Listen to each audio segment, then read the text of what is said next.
Hi, this is Yolanda Vanveen, and in this segment we're going to talk about how to grow the common sunflower, also known as Helianthus Annuus. It's a beautiful, just the common sunflower that you see all over the world. Now, the sunflowers have been around for as long as man has been around, and the earliest records of sunflowers were produced by the Incas of Peru. So they called the sunflower the flower of the gods. They believed that the gods had brought them the sunflower. And most sunflower oils come from the common sunflower. So the Helianthus Annuus is really important to the human population and the human civilization because we've used it since the beginning of time.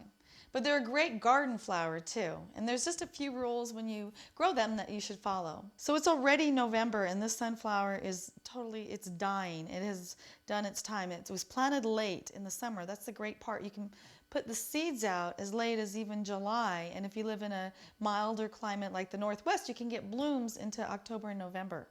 And as soon as they die, I just let them die back. And it's starting to freeze too. But I like to let the plant go to seed. But saying that, even as they die back, each one of these little seeds, these are actually seeds. They haven't dried up, they haven't turned black yet, but they're still going to create another plant. So I will let the plant just go to seed, and that's the best thing that you can do is just to leave it in your garden, and it'll drop the seeds for the next year. So they are annual in the fact that they'll come back every year from the seeds.